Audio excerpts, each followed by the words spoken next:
इंसानी जज्बे की सच्ची कहानी।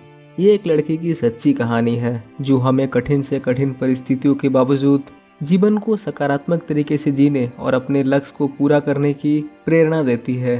25 सितंबर 2000 की बात है। तब मेरिका लेप्टेन महज 11 साल के थे।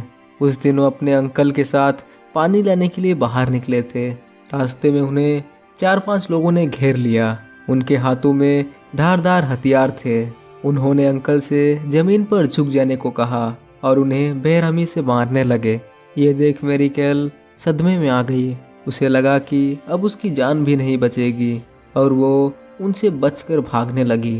पर वो छोटी थी और हथियारे आसानी से उस तक पहुंच गए। वो चिल्लाने लगी पर उन दरिंदों ने उसकी एक ना सुनी और उनमें से एक ने गले पर चाकू से वार किया।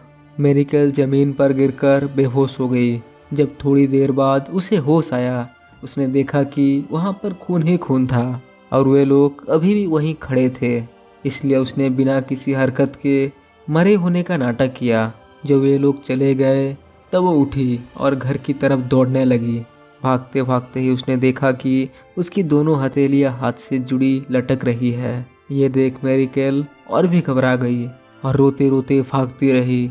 जब वो अपने घर के करीब पहुंच गई तो अपनी माँ को आवाज़ दी। माँ बाहर आई और अपनी बेटी की ये हालत देखकर भयभीत हो गई। उन्होंने बेटी को तुरंत एक कंबल में लपेटा और अस्पताल ले गई। अस्पताल दूर था। पहुँचते पहुँचते काफ़ी वक्त बीत गया। डॉक्टर्स को कोई उम्मीद नहीं थी कि वे मेरिकेल को बचा पाएंगे, पर 5 घंटे की ऑपरेशन के बाद भी वो जिंदा थी। पर डॉक्टर्स उसका हाथ नहीं बचा पाए थे। परेशानियां यहीं खत्म नहीं हुई। जब वे वापस गए तो उनका घर लुटकर जलाया जा चुका था। गरीब होने के कारण उनके पास अस्पताल का बिल भरने के लिए पैसे नहीं थे, पर दूर के एक रिश्तेदार आर्चबिशप एंटोनियो लेडेसिमा की मदद से वे बिल भर पाए और अपराधियों को सजा भी दिला पाए। इतना कुछ हो जाने के बाद भी मेरिकेल ने कभी भगवान को नहीं कोसा कि उसके साथ ही ऐसा होना था, बल्कि उसका कहना है कि ईश्वर में विश्वास रखते हुए मैं और भी दृढ़ निश्चय होगी कि मुझे एक सामान्य जीवन जीना है। मुझे लगता है कि मैं दुनिया में किसी जरूरी मिशन के लिए हूँ, इसलिए मैं इस हमले से बच पाई हूँ। मेरिकेल ने हाई स्कूल की पढ़ाई पूरी की और 2008 में होटल मैनेजमेंट का भी कोर्स पूरा कर लिया और बचपन से खाना बनाने के शौक के कारण 2011 में शेफ बनने की शिक्षा पूरी की।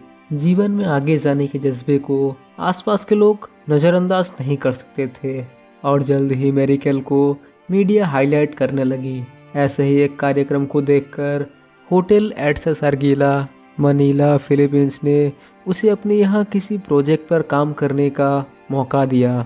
मेरिकेल के साथ काम करने वाले शेफ अजामिल बोर्जा बताते हैं वह मदद के लिए तभी पुकारती है जब उन्हें कोई गर्म पात्र हटाना होता है या किसी शीशी का चिकना ढक्कन खोलना होता है। मेरिकेल आज भी उस होटल में बतौर शेफ काम करती है और अपने जज्बे के दम पर लाखों करोड़ों लोगों को प्रेरित करती है।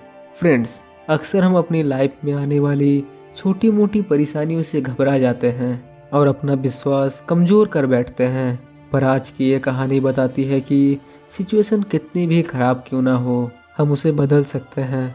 मेरिकेल की कही एक बात हमें याद रखनी चाहिए, यदि आप सपने देखें, कड़ी मेहनत करें और ईश्वर में आस्था रखें तो कुछ भी संभव है।